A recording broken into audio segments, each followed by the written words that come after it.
할렐루야. 여러분들이 오늘 이 오전 예배를 어떻게 여기실지는 모르겠는데 저한테는 굉장히 큰 좀 감동이 있는 그런 시간입니다. 왜냐하면 마태복음 강의가 드디어 끝납니다.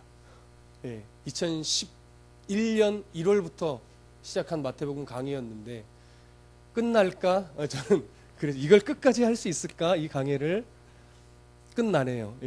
오늘 마태복음 강의 마지막 시간입니다. 그래서 개인적으로는 참 하나님 앞에 감사합니다. 마태복음 1장 1절부터 주셨던 그 은혜들이 저를 새롭게 하셨고 저를 채찍질하셨고 또 많은 책망을 해주셨기에 다듬어질 수 있었고 엎드릴 수 있었고 얼마나 내가 연약한 존재인가 그걸 더 깊이 알 수 있게 됐고 그래서 날 위해 오신 예수 그리스도의 은혜가 더 컸었던 그런 말씀들이었습니다. 그 1장 1절부터 시작된 이 말씀이 가장 농축되어서 오늘 결론의 말씀으로 주어지는 것이 바로 오늘 마지막 구절입니다. 특별히 18절부터 20절의 말씀이라고 할 수 있겠죠. 이제 그 말씀이 주시기까지의 이제 과정을 우리가 계속 살펴보아 왔고 오늘 11절부터 말씀을 또 증거하면서 결론적으로는 18절, 19절, 20절의 말씀으로 오늘 정리가 될 것입니다. 그 정리되는 그 과정대로 또 말씀 안에서 우리가 잘 찾아가 보기를 소원합니다. 부활하신 예수님께서 제자들을 만나서 당부하신 말씀으로 오늘 말씀이 증거되어질 텐데 저번 시간의 말씀을 기억해 보시면 드디어 예수님이 장사된 지 3일째였습니다. 시간으로 보면 이틀도 채 되지 않습니다. 시간으로 따지면 그런 날수로 따지면 이제 3일이 되는 것이고요. 그렇게 요셉의 손에 의해서 장사됐습니다. 3일이라는 기간은 말씀드렸듯이 당시에 사람이 죽고 장사된 지 3일이라는 개념은 진짜 죽었다, 완전하게 죽었다라고 하는 의미가 담겨 있는 겁니다. 그래서 3일입니다. 그래서 3일 만에 3일째 되는 날 여인들이 어떻게 됐죠? 예수님의 무덤에 찾아갔어요. 이유는 유대의 장례법대로 향품을 바르기 위해서. 그러나 그 믿음이 귀하지만 부활의 말씀을 하신 그 하나님의 말씀을 바르게 기억하지 못한 어떻게 보면 영적인 무지에서 나온 행동이었기 때문에 영적으로는 바른 행동은 아니었습니다. 그들의 하나님을 향한 예수 그리스도를 향한 그 깊은 사랑과 애정이 귀할 뿐입니다. 그렇죠? 그래서 예수님의 무덤에 왔을 때 천사들이 이미 있었고 큰 지진이 일어났으며 무덤 문이 굴려져 있었습니다. 이미 로마 병사들은 두려움에 떨어서 죽은 자처럼 되어 있었을 상태였습니다. 그때 천사들을 통해서 이 여인들은 예수님의 부활의 소식을 들었고 천사들의 말씀대로 제자들에게 부활의 예수님을 증거로 가고 있었고 그 여인들을 예수님이 먼저 또 만나 주셨습니다. 당시에 가장 소외되고 천한 자들이었습니다. 당시에. 근데 그런 여인들을 만나 주셔서 부활의 증인으로 첫 번째 증인으로 삼아 주셨습니다. 이유는 뭐라고요? 하나님이 부활의 증인으로 삼는 자들의 조건이 외적 조건이 아니라고요. 가장 낮은 자여도 가장 천한 자여도 주님을 사랑하는 그 마음 하나만 있으면 하나님이 그들을 불러 쓰시는 거예요. 우리에게 위로가 되는 겁니다. 그 여인도 쓰셨는데 그렇죠? 오늘 우리가 제가 하나님 앞에 뭐라고요? 저는 돈도 없는데요. 저는 재능도 없는데요. 건강도 없는데요. 죄송합니다. 다 변명입니다. 주 앞에 주님을 사랑하는 자가 하나님 앞에 쓰임받지 못할 자가 한 명도 없습니다. 우리가 하나님 앞에 쓰임받는다라고 하는 그 자꾸 생각을 뭘로 맞춰져 있으니까 뭐 교사를 한다든가 헌금을 한다든가 뭐 노방전도를 한다든가 자꾸 이런 데 초점을 맞추니까 뭐예요? 저는 돈이 없어서요. 저는 건강이 없어서요. 아니라고. 그것으로 하나님이 제자의 삶을 사는 것이 아니란 말이에요. 오늘 그의 아주 결정적인 절정이 오늘 말씀에서 증거되어질 겁니다. 오늘 그렇기 때문에 이 말씀이 굉장히 귀합니다. 자, 본문으로 좀 들어가 보시죠. 11절 함께 읽어보겠습니다. 시작. 여자들이 갈 때에 경비병 중 몇이 성에 들어가 모든 된 일을 대제사장들에게 알리니. 자, 이 여인들이 급히 막 뛰어가죠. 근데 그때 이제 로마 병사들이 정신을 차린 거예요. 죽은 자처럼 되어 있다. 이게 기절한 건지 정신이 멍해서 도대체 무슨 일인지 아주 혼미한 상태인지는 정확히 알 수 없지만 어쨌든 이 병사들은 뭘 경험했어요? 예수 부활의 사건을 경험했어요. 그래서 두려움에 빠진 거예요. 자, 그런데 이 병사들이 가장 먼저 로마 병사라고 말씀드렸잖아요. 그렇죠? 우리가 왜 로마 병사일 수밖에 없었는지를 앞장에서 살펴봤는데 로마 병사들이 예수의 무덤을 지키고 있는데 부활의 어떤 이 현상들을 경험하고 나서 누구를 찾아가며 옳습니까? 로마 군대의 자기 상관을 찾아가서 이런 일이 일어났습니다. 큰일 났습니다. 예수의 시체가 없어졌습니다. 이렇게 말하는 게 정상이란 말이에요. 그런데 누구를 찾아가요? 대제사장을 찾아가요. 유대 사람이에요. 로마 사람의 입장에서 유대 사람은 하찮은 식민지의 사람일 뿐이에요. 그렇죠? 당연히 유대인을 찾아간다는 건 말이 안 되는 거예요.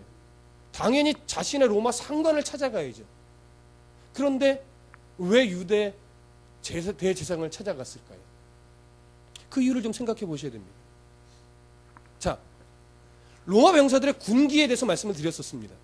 로마 병사들은요, 아무리 하찮은 것이라도 맡겨진 책임에 소홀히 할 수 없는 자들이었어요. 왜요? 소홀히 하게 되면 그 대가가 뭐라고요? 죽음, 사형이란 말이에요. 아무리 소홀한 일이라도 로마 병사의 군기가 세계 최고일 수밖에 없는 이유는 그것을 책임을 완수하지 못하면 죽음으로 갚아요. 자, 그런 군기가 세계 최고의 군기인데 로마 병사가 예수의 무덤을 소홀히 지켰을까요? 그것도 2, 3계조로 나눠서 철저하게 지켰을 텐데 이들이 쉽게 잠이 들어요?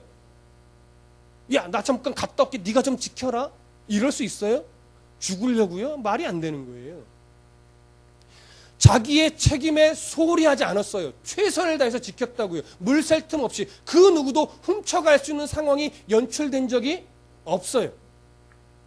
근데 어떤 일이 벌어져요? 무덤 문은 열려 있어요. 지진도 일어나요. 무덤이 비어 있어요. 천사, 자기들이 볼 때 천사와 같은 어떤 신적인 존재가 이미 내려와서 그 돌 위에 앉아 있어요. 기겁을 하는 거죠. 그러니 로마 병사가 생각할 때 이 일은 자기들이 소문으로 들어서 얼핏 들어서 알고 있던 그 부활이라고 하는 것, 그것일 수밖에 없는 거예요. 로마 병사들 앞에서. 그러니까 로마 병사들 안에 이미 뭐가 증명이 돼 있어요? 예수님이 부활하신 게 맞는 것 같다라는 사실 자체가 이미 그들은 느끼는 거예요. 왜요? 훔쳐갈 수 있는 상황이 아니니까. 무슨 말인지 이해되시죠? 그러니까 지금 이 사실이 그대로 로마 상부에 보고가 되면 이 경비병들은 어떻게 돼요? 죽는 거예요. 그러니까 어떻게 해서든지 자기들이 소홀히 한 적이 없기 때문에 죽음을 면할 방법을 찾아야 돼요. 그러려면 일단 누구를 찾아가는 게 맞습니까? 대제사장들을 찾아가서 의논을 해야죠. 우리가 소홀히 한 적이 없는데 이렇게 됐다. 그러니 대제사장들이 로마 병사들을 요청해서 이 경비병으로 세웠을 때는 그들의 군기가 너무 확실하기 때문에 그런 거 아니에요. 그렇죠? 근데 그들이 와서 이상하다, 우리는 소홀히 한 적이 없는데 이런 상황이 벌어졌다라고 할 때 대제사장들이 정말 하나님 앞에서 정직한 영적 지도자라면 어떻게 반응하는 것이 옳습니까? 우리가 착각했구나. 정말 예수가 메시아가 맞았나 보다. 그의 부활이 정말 사실이었나 보다. 회개하고 돌이키고 예수를 찾아가야죠. 옳지 않습니까? 근데 그들의 반응은 어떻게 됩니까? 자, 보시죠. 2절. 2절이란다. 12절. 그리고 13절 함께 읽어봅니다. 시작. 그들이 장로들과 함께 모여 의논하고 군인들에게 돈을 많이 주며 이르되 너희는 말하기를 그의 제자들이 밤에 와서 우리가 잘 때에 그를 도둑질하여 갔다 하라. 자, 모사를 꾸밉니다. 장로들을 부릅니다. 사내들인 공회원들이었을 겁니다. 그러나 사내들인 공회원들을 다 부른 것은 아니라 대제사장 측에 서 있는 사람들 일부를 불렀을 겁니다. 불러서 모아놓고 상의를 하죠. 야, 이런 일이 벌어졌는데 어떻게 하겠느냐? 그러면 이 사내들인 공회원들이 정신만 똑바로 차렸으면 대제사장이 아무리 생각을 해도 이것은 예수 부활이 맞습니다라고 해야죠. 근데 아니에요. 그런 쪽으로 모사가 가는 것이 아니고 어떻게 해요? 돈을 주면서 우리가 예수의 제자들이 예수의 시체를 도둑질한 걸로 만듭시다. 그래야 우리의 체면도 쓰고 우리의 입지도 튼튼할 수 있으니까 이건 방법이 없습니다. 뭐 이렇게 모사를 꾸밉시다. 그래서 많은 돈을 병사들에게 주고 모사를 꾸미는 거죠. 이 장면 자체가 이미 뭐에 대한 간접적인 증거예요? 예수 부활에 대한 간접적인 증거일 수밖에 없단 말이에요. 자, 그럼 여기서 한 가지 더 생각해 보시죠. 대제사장들이 많은 돈을 주면서 은전이었겠죠.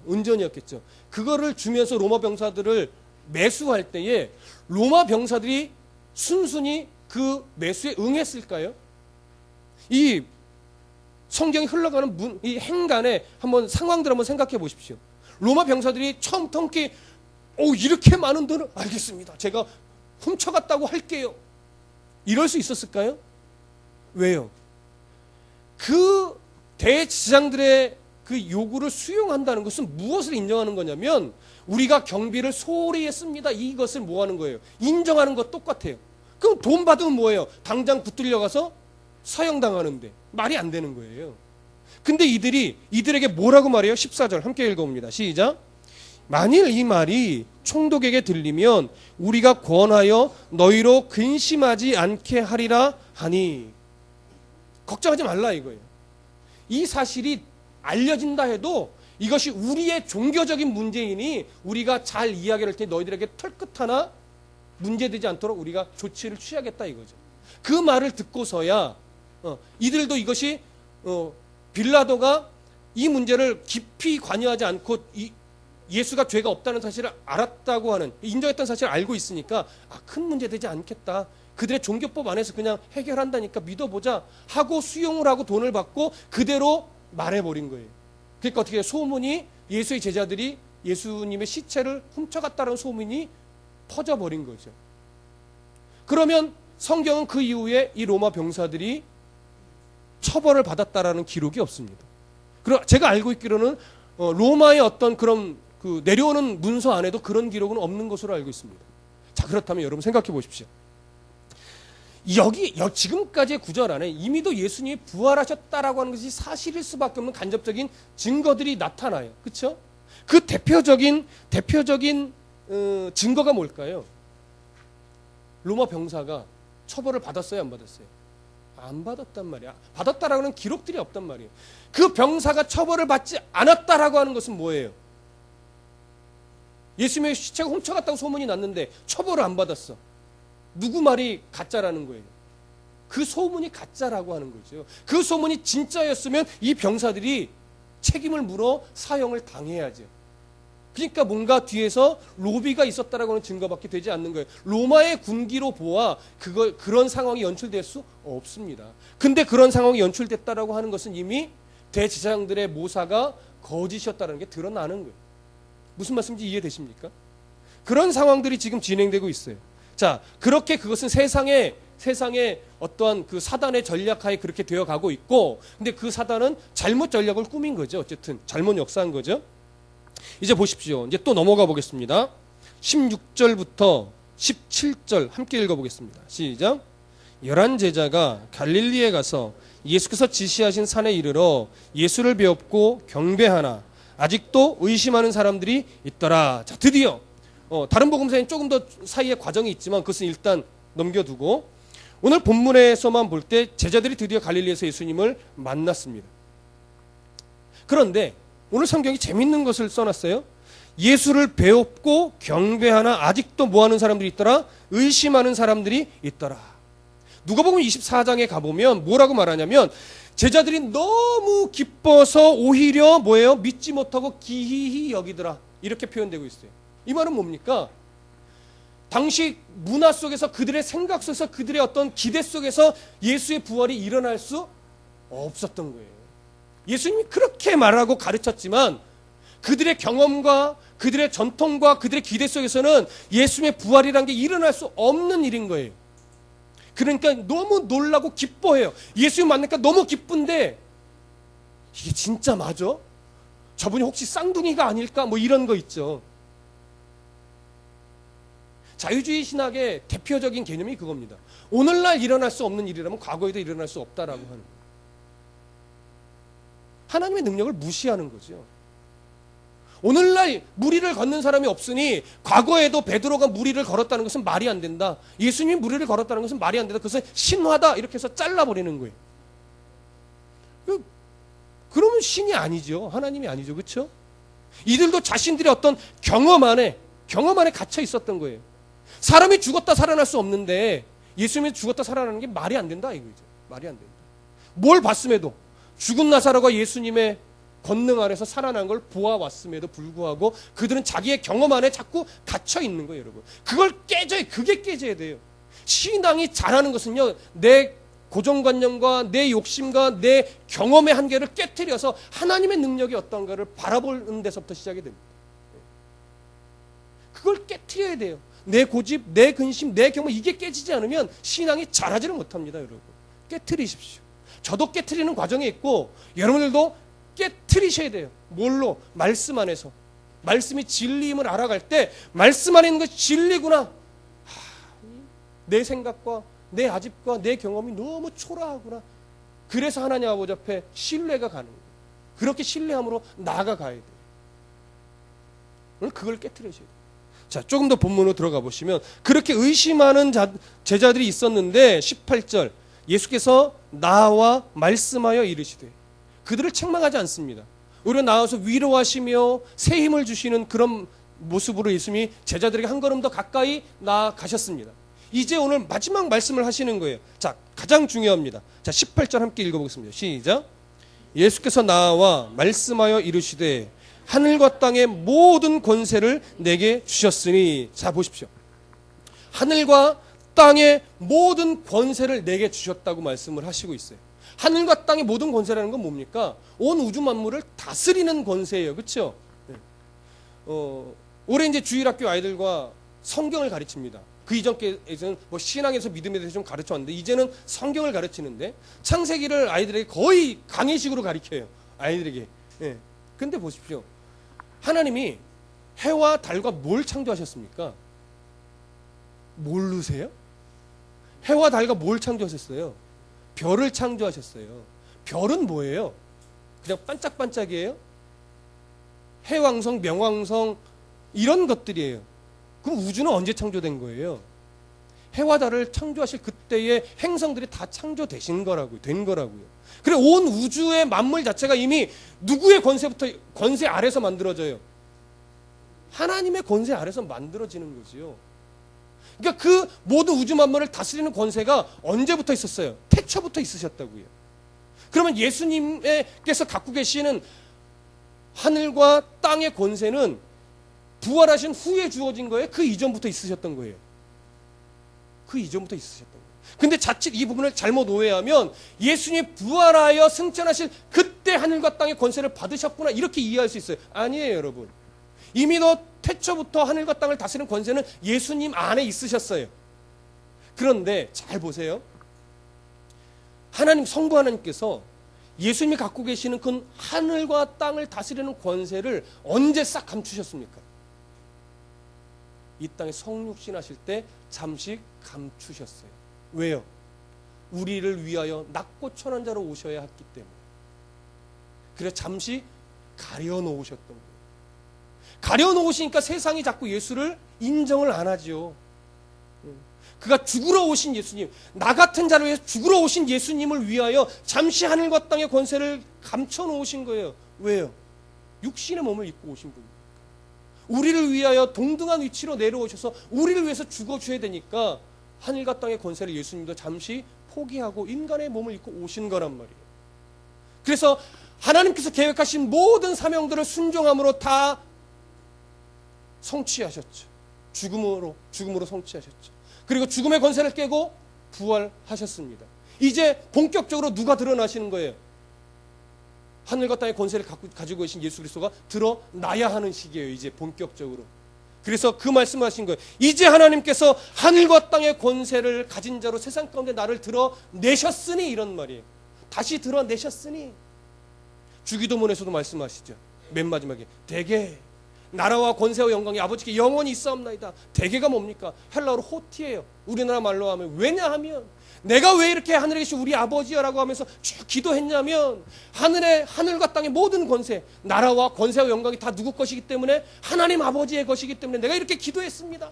근거를 밝히는 거죠. 여러분, 저를 아무리 좋아하셔도 이태희 목사 이름으로 기도합니까? 안 합니다. 왜요?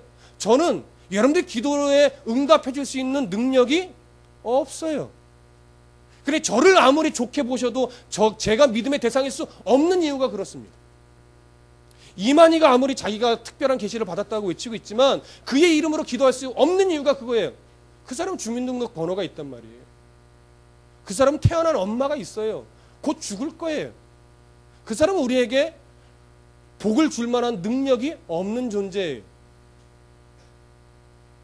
근데 사단의 어떤 그 사단으로 인해 눈이 가려지면 마치 이만희가 우리에게 능력을 줄 것처럼, 복을 줄 것처럼 생각하는 것이죠. 아니에요. 하늘과 땅의 권세는 오직 누구만? 예수 그리스도만이 갖고 계신 거예요.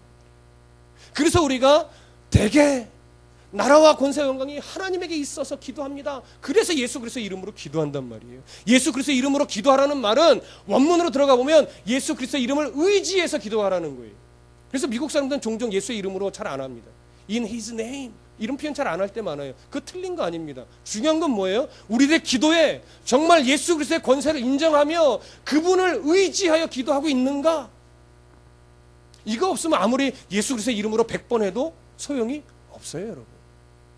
정말 내가 나의 모든 기도가 모든 권세를 가지고 오신 하나님을 인정하며 그분을 의지하여 드린 기도인가, 그분을 신뢰하며 드린 기도인가, 이게 가장 중요해요. 여러분 잘 들어보세요. 새벽 예배를 안 빠지고 한 번 기도의 자리에 앉으면 3시간씩 기도해도 하나님을 정말 의지하지 않고 신뢰하는 기도가 아니라면 1분 앉아서 하나님을 정말 신뢰한 기도를 이길 수 있어요? 이길 수 없어요. 여러분 기도는 시간으로 승부하는 게 아닙니다. 하나님을 정말 신뢰함으로, 하나님을 정말 의지함으로 승부하는 거예요. 그러면 1분 기도해도요 1000시간 기도하는 사람보다, 40일 금식한 사람의 기도보다 하나님 그 1분의 기도를 더 기쁘게 받으세요. 이게 신앙의 원리입니다. 근데 자꾸 공로주의로 바뀌고 열심주의로 바뀌니까 신앙을 기도의 시간으로 승부하고, 신앙을 말씀을 몇 독했느냐 이걸로 승부해요. 몇 독하면 뭐예요? 성경에서 뭘 말하는지를 모르는데. 무슨 말씀인지 아시겠어요? 이게 바로 하늘과 땅의 모든 권세를 주신 하나님, 그 예수 그리스도를 바라보는 시선이어야 돼요. 오늘 이 말씀이 그거예요. 이제 다시금 내게 모든 권세를 하나님이 회복해 주셨으니, 드러내 주셨으니, 그러면서 이제 19절부터 나아가는 거예요. 자, 19절 20절 함께 읽어봅니다. 시작. 그러므로 너희는 가서 모든 민족을 제자로 삼아 아버지와 아들과 성령의 이름으로 세례를 베풀고 내가 너희에게 분부한 모든 것을 가르쳐 지키게 하라. 볼지어다 내가 세상 끝날까지 너희와 항상 함께 있으리라 하시니라. 자, 이제 본격적으로 하고 싶은 말씀이 이 말씀인데 잘 들어보세요. 3가지의 분부하신 말씀이 나와요. 첫 번째, 너희는 가서, 그리고 두 번째, 제자를 삼아, 세 번째, 세례를 베풀고, 네 번째, 가르쳐 지키게 하라. 자, 이 중에 뒤에 제자, 세례, 가르쳐 지키는 것, 요 3개는 잠시 후에 보고, 먼저 앞에 너희는 가서 요 부분을 좀 보시죠. 우리는 이 부분을 뭘로 늘 이해하냐면 선교 지상 대명령으로 이해를 하는 습관이 좀 있어요. 그래서 너희는 가라, 막 찬송도 나와요. 가라 가라 가라 하면서 우리 안에 무슨 마음을 막 뜨겁게 가냐면 해외 선교, 우리가 가야 될 최종적인 사명, 동남아시아로, 미전도 종족에게로 가라. 그러니까 아멘 하고 막 가는 거예요. 그러다 보니까 가지 말아야 될 사람도 막 가요. 무슨 말씀인지 아시죠? 하나님이 보내시는 사람이 가야 되는데 내 신념으로 가는 사람이 생겨난다고요. 그러니까 하나님의 역사가 일어나는 것도 있지만 오히려 욕을 먹고 모든 선교사님들에게 해를 끼치는 사람도 생겨나는 거예요. 왜요? 하나님이 보내신 사람이 아니라 자기의 감정과 자기의 신념으로 가는 사람들이 생겨나니까. 근데 잘 보세요. 오늘 이 본문의 말씀이요, 너희는 가서 가요, 명령 형태가 아니에요. 헬라어 성경으로 과거 분사 수동태 형태입니다. 좀 아는 척해서 죄송합니다. 과거 분사 수동형이라는 것은 뭐냐면 너희는 이미 가 있다라고 하는 거예요. 너희는 이미 하나님이 보내놓으셨다라고 하는 거예요. 그러니까 어디가 선교지냐? 나를 보내어 살아가 계신 그 삶의 현장이 선교지예요. 구체적으로 얘기할까요? 여러분들 가정이 1차적인 선교지입니다. 여러분들 직장이 2차적인 선교지입니다. 여러분들 학교가 선교지예요. 그리고 보내신 교회가 떠오르는 선교지일 수 있어요. 그런데 내 가정을 소홀히 하고 내가 살아가는 직장에서 개판치고 학교에서는 뭐 저딴 놈이 있어 이런 소리만 듣고 교회에서는 지 잘난 맛에 하면서 뭐예요? 선교지 나간다 이거예요. 틀렸어요, 여러분. 내 가정에서 최선을 다할 줄 아는 사람이 선교지 가야 되는 거예요. 내 교회를 사랑할 줄 아는 사람이 선교지를 가야 되는 거예요. 직장에서 저 사람은 정말 예수 믿는 사람 맞아라고 인정받는 사람이 선교지를 가야 되는 거예요. 그런데 가정에서는 인정 못 받아요. 학교에서는 성실하지도 않고 맨날 컨닝해요. 신학교 가보십시오. 컨닝의 천국입니다. 환장하겠어요. 컨닝의 천국이에요. 목회자가 되려고 온 사람인지 아닌지 모르겠어요. 그래서 신학교 교수님들은요, 목회자니까 믿고 무감독 시험을 쳐요. 그럼 살판 났어요. 컨닝이 뭐 교수 안 들어오니까 목회자인지 뭔지를 모르겠어요. 가슴이 아파요. 그럴 때가 있습니다. 학교에서부터 정직하지 않은데 가정에서 아내에게 자녀에게 이건 저도 찔리긴 하지만 아내에게 자녀에게 정말 성실하지 못한데 선교지 하나님 앞에 선교의 사명을 받았다 이거예요. 그런 사명이 어디 있어요, 여러분? 저는 감히 말합니다. 오늘 본문으로 보면 너희가 보내어진, 내가 너를 태어나게 하고 내가 너를 만나게 하고 내가 너를 일하게 하긴 한 그 자리에서 선교사의 마인드로 살아가지 못하면 하나님은 그 어디도 보내지 않습니다. 어떤 면에서 저의 신념이기도 합니다. 그러나 제가 갖고 있는 신념은 성경을 근거로 한 신념입니다. 그래서 오늘 너희는 가서라는 말은요, 명령으로 받으시면 안 돼요. 이미 너를 선교지로 내가 보내놨다, 이렇게 이해하시는 것이 옳습니다. 그럼 보십시오. 그 다음에 이미 보내어진 그곳에서 그런 하늘과 땅의 모든 권세를 내게 하나님이 다시 드러내 주셨으니 그러므로 너희가 이미 보내어진 그 자리에서 이렇게 되는 거예요. 그 다음에 자, 모든 민족을 제자로 삼아, 그리고 아버지, 아들과 성령의 이름으로 세례를 베풀고, 그 다음에 내가 너에게 분부한 모든 것을 가르쳐 지키게 하라. 세 가지의 명령이 나오는 듯 보이지만 이 세 가지의 표현 중에 명령어는 하나밖에 없습니다. 제자로 삼아라, 이게 명령 형태예요. 그 다음에 세례를 베풀고는요, 명령이 아니에요. 제자를 삼아라에 걸려있는 현재 분사에 가깝습니다. 그러니까 이 말은 다시 얘기하면 아버지와 아들과 성령의 이름으로 세례를 베풀면서 제자를 삼아라, 이렇게 되는 거예요. 그 다음에 나오는 내가 너에게 분부한 모든 것을 가르쳐 지키게 하라. 요거는 번역이 좀 잘못됐습니다. 원문으로 보면 가르쳐 지키게 하라가 아니라요, 지키도록 가르치라예요. 계속하여 지킬 수 있도록 가르쳐라. 그래서 지키도록은 부정사 형태고요. 그러니까 가르치라는요, 분사 형태인데 이 분사는 아주 좀 독특해서 명령의 의미가 담겨 있는 현재 분사예요. 예. 그러니까 똑같이 세례를 베풀고도 제자 삼아에 걸려 있고 지키도록 가르치라도 제자 삼아에 걸려 있지만 요 세 번째 지키도록 가르치라는 명령의 의미도 담겨 있어요. 그래서 굉장히 중요합니다. 요 세 개를 오늘 살펴보고 마무리를 할 텐데, 먼저 제자로 삼아, 요 부분을 보시죠. 이게 가장 대표되는 명령입니다. 모든 민족을 뭘로 삼아요? 제자로 삼아요. 어떻게 하는 게 제자 삼는 걸까요? 어떻게 하는 게? 당시에 제자라고 하는 것은 유대 문화 속에서 스승과 함께 살아가는 것이 제자예요. 함께 살면서 그가 어떻게 말을 하고 그가 어떻게 행동을 하고 어떻게 생각을 하는지를 같이 살고 같이 경험하면서 배우는 거예요. 그게 제자 삼는 거예요. 그럼 보세요. 오늘날 어떻게 해야지 제자를 삼을까요? 여러분, 내가 제자 삼고 싶은 그 사람이 생길 때 그 사람을 집에 불러들여서 같이 살 수 있어요? 그렇게 못한단 말이에요. 여기서 제자를 삼는다는 건 뭐냐면 그에게 말로 가르치는 것이 아니라 말과 행실로 가르치는 거예요. 그러니까 삶으로 무엇가 그리스도인다운 삶인지 말로써 들려주고 행함으로써 보여주고 마음을 나누면 느끼게 해줘야 되는 거예요. 그래야 내가 예수 그리스도의 제자가 됐던 것처럼 나의 삶의 모든 것을 그가 보고 듣고 느끼면서 예수 그리스도의 뭐가 될 수 있어요? 제자가 될 수 있는 거예요. 그러니까 일상에 살아가는 언행 심사를 빼놓고 그 누구도 제자 삼는 삶을 살아갈 수 없어요. 예수 믿어야 돼. 그렇지 않으면 지옥 가. 요즘 사람들이 예수 천당 불신족 가슴에 와닿지 않습니다, 여러분. 너나 잘 살아, 이렇게 가요. 왜요? 말은 그렇게 하는데 삶에서 자기 희생이 없어요. 사사로운, 특히 금전 문제 하나 걸리면요, 예수 믿는 사람처럼 눈에 도끼 서려 있는 사람이 없어요. 예수 믿는 사람끼리 법정에 쓰죠. 타협이 없어요. 특히 목사와 목사가 붙죠. 이거는요, 너 죽고 나 죽자예요. 목사들이 더해요. 그거는 정말 부끄러운 거예요. 오죽하면 법정에서 그런 얘기 들리잖아요. 목사님이시잖아요. 왜들 그러세요? 조금 더 한 번만 양보해 주시죠. 그러면 눈에 불 켜고 안 된다고 막 난리 피는 게 목사들이에요. 세상 사람들은 술 한 잔 먹으면 끝나요. 그래서 가끔은요, 예수 믿는 사람들 좀 술 한 잔 먹었으면 좋겠다 이럴 때가 있어요. 드시라는 얘기 아닙니다. 오해하지 마십시오. 그렇게 좀 마음과 마음이 나누어지고 이해하고 양보하고 내가 좀 희생하는 마음이 있어야 되는데 그게 없어요. 그 희생과 나눔과 섬김이 있어야 거기서부터 뭐가 일어나요? 제자 삼는 삶의 시작점이 일어나요. 거기서 시작이라는 거예요. 근데 돈, 어떤 이익, 교회의 어떤 명예 이런 거에 걸리면요, 낮아지지 못하고 죽어지지 못하고 이해하지 못하고 양보하지 못하고 거기선 절대 제자 삼는 삶이 일어나지 않습니다. 무슨 말씀인지 아시죠? 여러분, 저나 여러분들이 제자 삼기 위해서는요, 아주 철저하게 자기 희생과 자기 부정의 삶이 되어야 됩니다.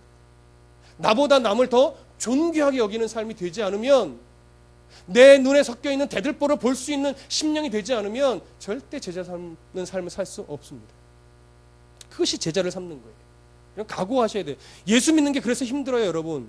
예수 믿는 게 고상하다고요? 편히 믿으려면 큰 교회 가셔야 돼요. 그냥 기둥 뒤에 앉아서 나 오늘 예배 드렸네 라고 보험 한번 들고 그리고 집에 가시면 돼요. 그러나 그건 예수 믿는 삶이 아닙니다. 그냥 종교 생활하는 거죠. 예수 믿는다는 것은요, 어려운 겁니다.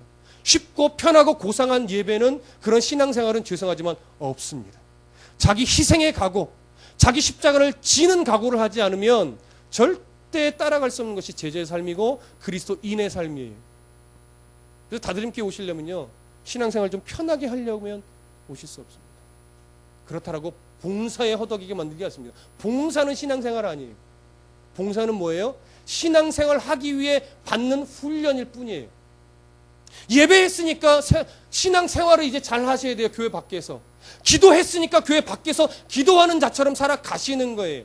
교회에서 식당 봉사를 했으니까 밖에서도 비로소 신앙생활을 거기서 봉사하는 삶의 모습을 가지고 살아가셔야 돼요. 근데 훈련 받아놓고 신앙생활 다 했다 그러니 이거 환장하는 거죠.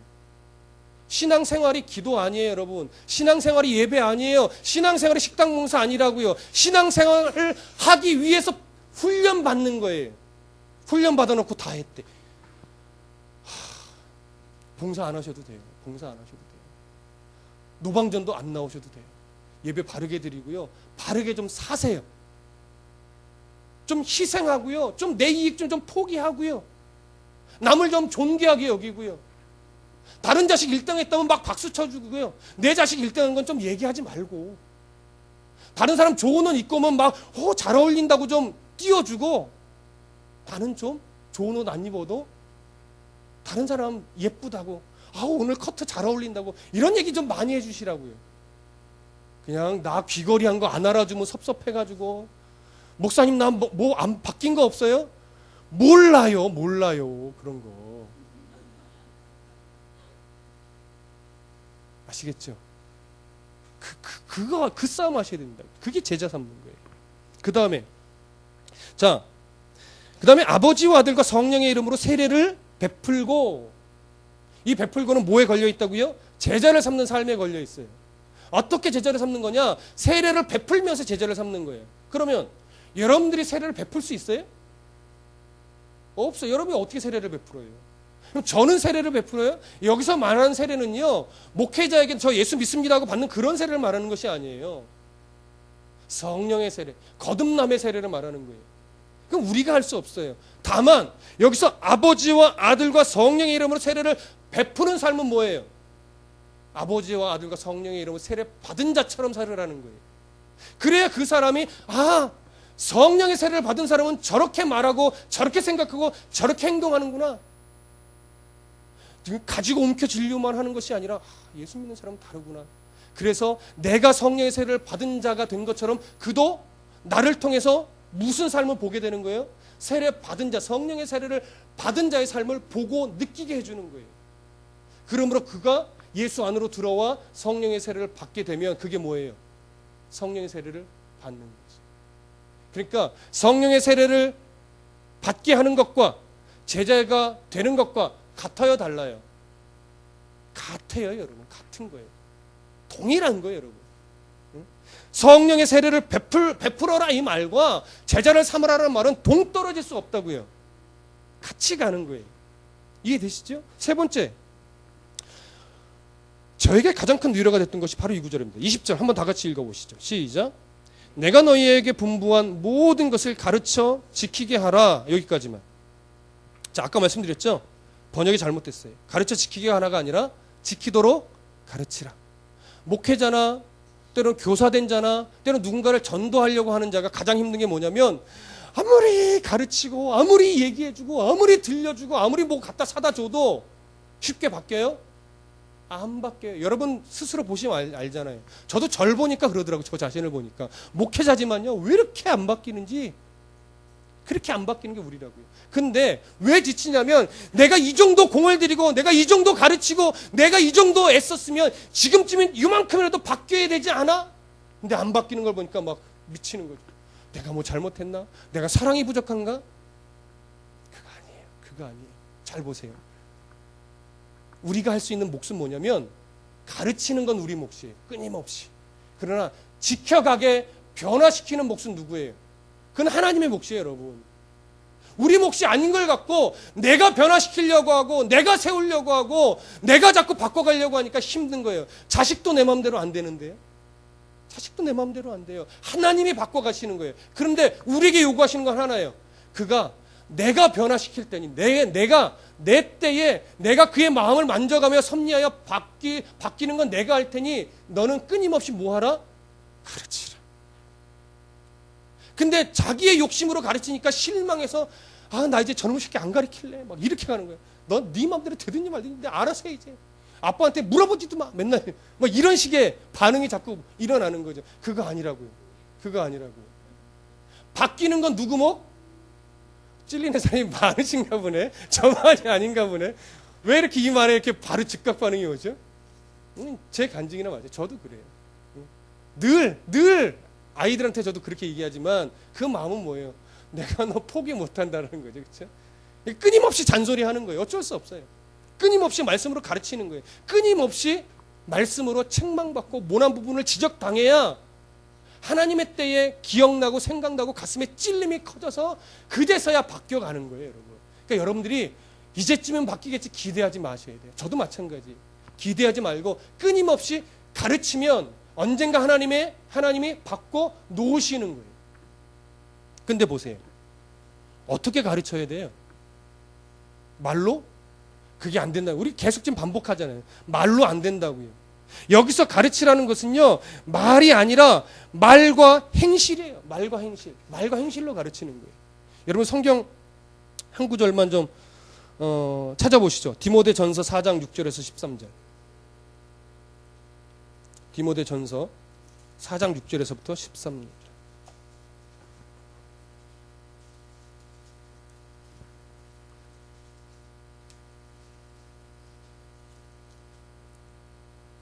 자, 함께 쭉 읽어보겠습니다. 시작. 내가 이것으로 형제를 깨우치면 그래서 예수의 좋은 일꾼이 되어 믿음의 말씀과 네가 따르는 좋은 교훈으로 양육을 받으라. 망령되고 허탄한 신화를 버리고 경건에 이르도록 네 자신을 연단하라. 육체의 연단은 약간의 유익이 있으나 경건은 범사에 유익하니 금생과 내생의 약속이 있느니라. 미쁘다 이 말이여 모든 사람이 받을만 하도다. 이를 위하여 우리가 수고하고 힘쓰는 것은 우리의 소망을 살아계신 하나님께 두미니 곧 모든 사람 특히 믿는 자들의 구주시라. 너희는 이것을 명하고 가르치라. 누구든지 내 연수함을 업신여기지 못하게 하고 오직 말과 행실과 사랑과 믿음과 정절에 있어서 믿는 자에게 본이 되어 내가 이를 때까지 읽는 것과 권하는 것과 가르치는 것에 전념하라. 아멘. 12절의 말씀 여러분 기억하십시오. 누구든지 내 연수함을 없이지 못하게 하고 오직 말과 행실과 사랑과 믿음과 정절에 있어서 믿는 자에게 뭐가 되라? 본이 되라. 이런 삶으로 뭐예요? 이런 삶으로 가르치는 겁니다. 2014년도 우리 다드림교회 표어가 그래서 일상 속에서 그리스도인으로 사는 삶이에요. 일상 속에서 그리스도인으로 살아가는 거기서부터 가르치는 삶이 세례를 베푸는 삶이 제자 삼는 삶이 시작되는 거예요. 그래서 여러분 분리수거할 때부터 뭐예요? 거기서부터 그리스도인이 되셔야 돼요. 예. 이웃과의 관계 속에서부터 그리스도인이 되셔야 돼요. 내가 말하는 것, 거기서부터 그리스도인이 되셔야 된다고요. 그러면 제자 삼고 세례를 베풀며 지키도록 가르치는 그 삶이 되는 거예요. 세 가지가 결코 분리되어 있지 않습니다. 우리들의 말과 행실, 그리스도인다운 언행 심사, 이것이 바로 정직하게 하나님 앞에서 되어질 때, 이 싸움을 부단히 더 열심히 우리가 싸워가는 싸움을 우리가 힘쓸 때 제자 삼고 세례를 베풀며 지키도록 가르치는 예수 그리스도의 마지막 그 당부의 말씀이 우리의 삶 속에 실행되어지는 겁니다. 어렵게 생각하지 마십시오. 그리스도인다운 말과 행실, 그거면 충분합니다. 그런 삶을 통하여 예수의 마지막 당부답게 정말 그리스도인다운 삶, 제자 삼고 세례 베풀며 가르치는 삶을 잘 살아내셔서 하나님 앞에 칭찬받는 성도가 되시기를 간절히 부탁드립니다. 기도하겠습니다. 사랑 많으신 하나님, 감사합니다. 오늘도 우리에게 그리스도인다운 삶 살아가도록 세상 끝날까지 함께 있어 주시겠다고 약속하신 주님, 감사합니다. 우리가 그런 삶을 살아갈 수 있는 능력이 없기에 하나님께서, 예수 그리스도께서 친히 세상 끝날까지 우리와 함께 하여 주시겠다고 약속하셨사오니 그 주님을 신뢰함으로 부여잡고 제자를 삼는 삶을 바르고 온전하게 살아갈 수 있도록 도와주시옵소서. 우리의 선교 현장이 바로 이곳입니다. 우리의 가정입니다. 우리의 직장이고 학교입니다. 바르게 선교적인 삶을 살아낼 수 있도록 도와주시옵소서. 예수 그리스도 이름으로 기도했습니다. 아멘.